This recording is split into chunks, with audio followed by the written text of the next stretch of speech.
जय हिंद दोस्तों। स्वागत है आपका मेरे यूट्यूब चैनल नेशनल नॉलेज पर।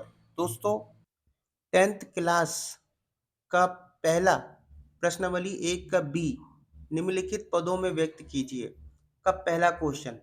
जी हाँ, पहला क्वेश्चन यह है, परिमेय व्यंजक के पाठ में से पूछा गया प्रश्न है। परिमेय व्यंजक में से पूछा गया प्रश्न है, जिसके अंतर्गत आज हम पहला प्रश्न, दूसरा प्रश्न और इसका तीसरा प्रश्न करेंगे। इन प्रश्नों को कैसे बनाते हैं आज मैं बहुत ही आसान तरीके से आपको समझाऊंगा कि आखिरकार अगर इस तरह के प्रश्न कभी आपके सामने आए हैं तो आप उनको कैसे बनाएंगे। तो आइए चलते हैं, बिना समय गवाए इन प्रश्नों को हल करने की कोशिश करते हैं और आपको स्टेप बाय स्टेप बताएंगे कि आखिरकार इस प्रश्न को बनाते कैसे हैं। इस तरह के प्रश्न को बनाने का सबसे अच्छा तरीका यह है कि हम इसको 4 भागों में विभाजित करेंगे। 4 भागों में कैसे विभाजित करेंगे, तो देखो मैं यहाँ पर इसको लिख के दिखा देता हूँ। देखिए, हूबहू मैं ऐसे ही लिख के दिखा रहा हूँ, लेकिन थोड़ा बड़ा बड़ा लिख के दिखा रहा हूँ, जिससे आपको समझ में आ जाए कि हाँ 4 भागों में कैसे विभाजित हो रहा है ये। ठीक है, 4 भागों में कैसे विभाजित हो रहा है। सेम क्वेश्चन मैंने लिखा है, तो पहला भाग तो ये रहा, दूसरा भाग ये रहा, तीसरा भाग ये रहा और चौथा भाग ये रहा। यानी हम इसको 4 भागों में विभाजित करेंगे, पहला, दूसरा, तीसरा, चौथा। किस तरीके से करना है, देखिए पहला भाग जो है वो 12/24 है। 12/24 है, देख रहे हैं 12/24। तो 12 एकम 12, 12 दूनी 24। तो पहले भाग का आंसर ये आ गया 1/2। ठीक है, 1/2। ठीक है ना। अब दूसरा देखिए, ए क्यूब और ए स्क्वायर। अब देखो दोनों में ए है तो हमने कॉमन ले लिया।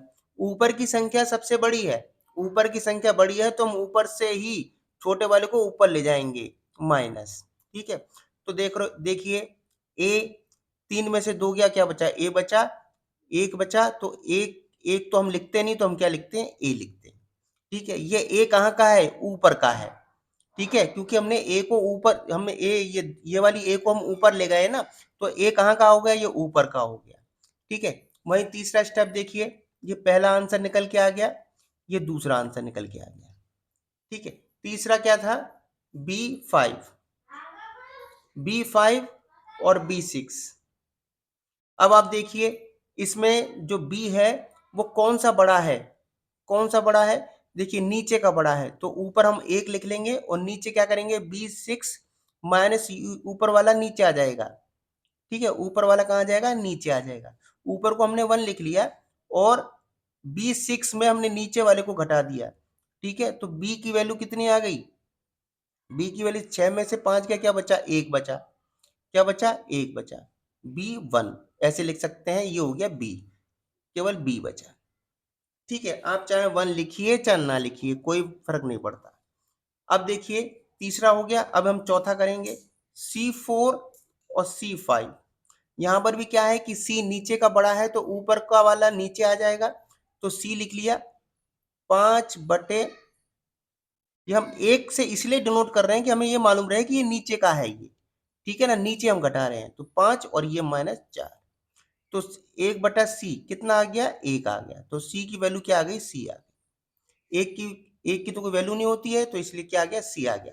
अब देखिए, अब देखना ऊपर क्या था, 1/2। ये ऊपर की वैल्यू थी ना 1/2, तो मैंने 1/2 लिख लिया। और ऊपर क्या था, ऊपर ये भी आया था, देखो मैंने ये ऊपर ही तो घटाया, 3 - 2 ऊपर ही तो ले जाके घटाया मैंने। तो ऊपर की वैल्यू कितने आ गई, ए आ गई है, समझना, ए आ गई है। वहीं दूसरी तरफ आप देखेंगे कि यहाँ तीसरे में देखो मैंने नीचे जाके घटाया है, नीचे जाके घटाया है, तो ये नीचे की वैल्यू है, नीचे जाके घटाया है ना मैंने, इसीलिए मैंने ऊपर 1 लगा दिया था कि ये पता चल जाए कि हमने नीचे माइनस किया। तो नीचे क्या आया था, बी आया था, इंटू बी। और ये किस में आया था, ये भी नीचे, हमने नीचे जाके घटाया था। ऊपर तो हमने 1 रख लिया था ना, तो 4 को हम नीचे तो लेके आए थे, तो 4 को नीचे घटाया था, तो इसका क्या आया था, इंटू सी। तो इसका क्या निकल के आया, ए, ये फर्स्ट इंटू ए और B2BC, यही तो है, B2BC और फर्स्ट ए। तो ये क्या हो गया, हम इसको इन पदों में विभाजित कर सकते हैं। तो आंसर क्या निकल के आया हमारा, ये निकल के आया। मुझे उम्मीद है कि आपको समझ में आया होगा कि इसको मैंने कितने भागों में विभाजित किया है, 4 भागों में विभाजित करके मैंने आपको ये समझाने की कोशिश की है। आई होप कि आपको समझ में आया होगा।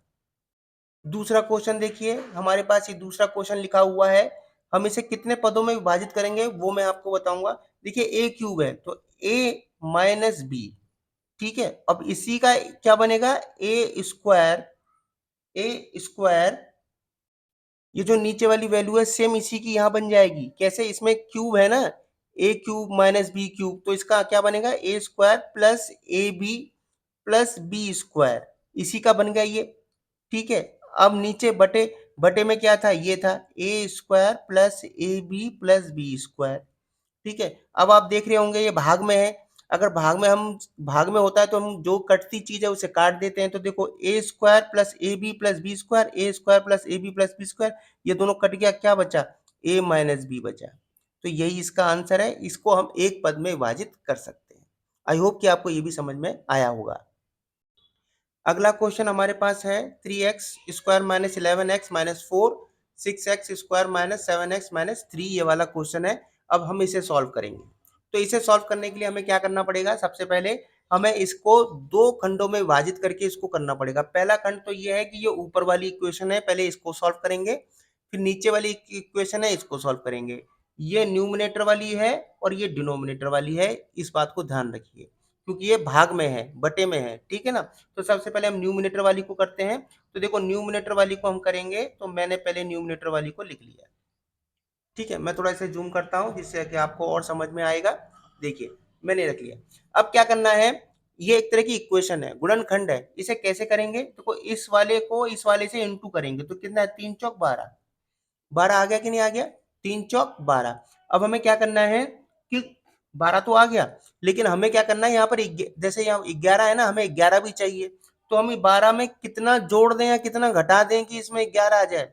तो आपको मालूम है कि 12 में मैं अगर एक घटा दूं, एक घटा दूंगा तो कितना आएगा, 11 आ जाएगा। भाई 12 में से एक गया तो 11 ही तो आया, लेकिन यहाँ मुझे क्या करना है, यहाँ मुझे क्या करना है वो देखना है। तो बड़ी वाली जो, अगर यहाँ माइनस हो ना, तो बड़ी वाली संख्या को हम करते हैं माइनस में और छोटी वाली संख्या को क्या करते हैं हम प्लस में। इस बात को ध्यान रखना कि अगर यहाँ पर माइनस होगा तो बड़ी वाली संख्या को हम करेंगे माइनस में और छोटी वाली को हम करेंगे प्लस में। क्यों, क्योंकि माइनस प्लस माइनस होता है ना, तभी तो माइनस में ये आएगा, ठीक है ना। Minus plus minus, minus plus minus होगा तभी तो यहाँ पर माइनस में आएगा, और दोनों को हम माइनस माइनस कर देते तो प्लस में हो जाएगा, तो 13 बन जाएगा।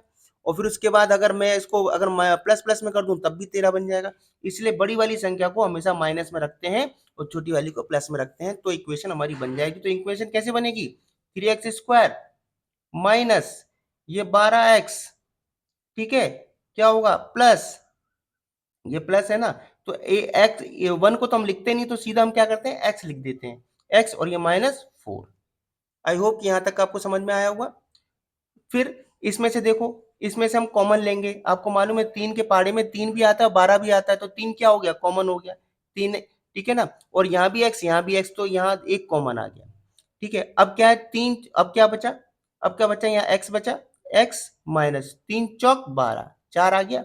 यहाँ क्या था, 1x था ना, तभी तो हमने x रखा था, तो यहाँ पर +1 का आ गया, ठीक है, प्लस था ना तो +1 का आ गया, और ये क्या बचा, x माइनस 4। यहाँ तक भी आपको समझ में आया होगा। मैं एक एक चीज डिटेल में बता रहा हूँ। अब बाहर बाहर की चीज आप अंदर रख एक ब्रैकेट में ले सकते हैं और अंदर अंदर की एक बार लिख सकते हैं। तो ये पहली इक्वेशन का निकल के आया, किसका, ये न्यूमिनेटर का निकल के आ गया, ये न्यूमिनेटर का, मैं एन से डिनोट कर देता हूं, ये न्यूमिनेटर का निकल कर आया है। यहां तक आपको समझ में आ गया होगा। अब दूसरी इक्वेशन कौन सी है, नीचे वाली है इक्वेशन है। अब नीचे वाली इक्वेशन को हम फाइंड करेंगे। अब यहाँ पर मैंने नीचे वाली इक्वेशन लिख ली है, जो इक्वेशन आपने देखी 6x square minus 7x minus 3 ड्यूनेटर वाली, वो मैंने यहाँ लिख ली है। अब हम क्या करेंगे, यहाँ पर भी अंक है, यहाँ भी अंक है, तो पहले इसको क्या करेंगे, मल्टीप्लाई कर लेंगे, तो कितना आएगा, 6 कम 6 6 दूनी 12 6 18, 18 आ गया। अब 6 कम 6 6 दूनी 12 6 18, मैंने 3 बार कर दिया तो कितना आया, 18 आ गया, 18। तो अब ये देखो, क्या 6 में से 3, 3 को मैं घटा दूंगा तो क्या 7 आ जाएगा, बिल्कुल नहीं आएगा। कैसे, 18 कैसे लाना है ताकि यहाँ पर 7 आ जाए, 9 कम 9 9 दूनी 18, 9 कम 9 9 दूनी 18, 18 हो गया। अब 18 में से कितने घटा दूं, 18 में से कितने घटा दूं है कि 7 आ जाए, सॉरी 9 कम 9 18, 18 यहाँ 18 आ गया। अब कितने, 9 में से कितने घटा दूं कि 2 आ जाए, ये 7 आ जाए। तो देखो मैं 9 में से 2 घटा दूंगा तो 7 आएगा कि नहीं आएगा, आ जाएगा ना। तो मैंने क्या करता है, यहाँ पर बड़ी वाली संख्या होगी तो ये किस में होगा, माइनस में, और ये किस में होगा, प्लस में। छोटी वाली संख्या किस में होगी, प्लस में होगी, और बड़ी वाली माइनस में होगी। क्यों होगी, जब यहाँ पर माइनस होगा तो बड़ी वाली संख्या माइनस में होती है। अब इसका इक्वेशन बनाएंगे, कैसे बनाएंगे, देखो 6x², ये माइनस माइनस 9x हो गया। अब क्या है, प्लस 2x 2x, और ये -3 का है। ये इक्वेशन आपकी बन गई, क्योंकि 7x को मैंने 9 + 12 में कर दिया है ना। इसको प्लस 9 में से 2 गया तो कितना बचा, 7 ही तो बचा, ये इसका निकल गया, -3 यहाँ आ गया। अब इसको कैसे करेंगे, देखो अब इसमें से क्या करेंगे, इसमें से 3 कॉमन आएगा। क्यों, क्योंकि 3 के पाड़े में 6 भी आता है, 9 भी आता है, तो 3 कॉमन हो गया, 3 मैंने निकाल लिया। अरे 3 एकम 3, 3 दूनी 6, ये कट गया, और 3 त्रिक का 9, तो 3 कॉमन आ गया। इन दोनों में जो x है ये भी एक कॉमन आ गया, तो अंदर क्या बचा है, x बचा। अब 6 एकम ये, और देखो ये क्या बचा, ये 2 से जाता है तो 2 आ गया, और ये x हो गया। ये 2 से जाता है ना, तो ये किससे होगा, 2 हो गया, x हो गया। ये क्या है, माइनस माइनस, और 3 का, और ये 3 से जाता है तो ये 3 हो गया। ठीक है, यहाँ कुछ भी नहीं था, यहाँ कुछ भी नहीं है, तो यहाँ क्या लगेगा, हम +1 लेंगे, और ये वाला फिर से बच गया, तो ये आपका बाहर आ गया। आई होप कि यहाँ तक भी आपको समझ में आया होगा। अब क्या करना है हमें, ये दोनों को बाहर लेना है, 3x + 1, और इन दोनों में से एक कॉमन लेना है, 2x - 3। ये दूसरी इक्वेशन का बन गया। अब देखो मैं आपको बताता हूँ पहली इक्वेशन का क्या बना था। पहली इक्वेशन का मैंने ये लिखा हुआ है, तो देखो मैं इसको यहाँ लिख लेता हूँ। इसको मैं यहाँ लिख रहा हूँ, 3x + 1 मैंने यहाँ लिख लिया, और ये क्या बना, x - 4। ये ऊपर का था, ये ऊपर का था, और ये डिनोमिनेटर का क्या आया है, डिनोमिनेटर का आया है, यहाँ मैंने नीचे करके लिख लिया है। क्या आया है, 3x + 1, 3x + 1, और दूसरा क्या आया था, 2x - 3, 2x - 3। अब देखिए इसमें क्या कॉमन है, इसमें ये भी कॉमन है, ये भी कॉमन है, ऊपर नीचे भाग में है तो ये कट जाएगा। क्या बचा, x - 4, और नीचे क्या बचा, x - 3। तो यही इसका क्या होगा, इसका आंसर होगा। ठीक है, मुझे उम्मीद है कि यहाँ तक आपको समझ में आया होगा। अगर आपको वीडियो अच्छा लगा है तो वीडियो को लाइक, सब्सक्राइब और शेयर बहुत जरूर कीजिए, और इसी तरह वीडियो को देखने के लिए, एक एक स्टेप सीखने के लिए मेरे चैनल को सब्सक्राइब जरूर कीजिए। बहुत बहुत धन्यवाद।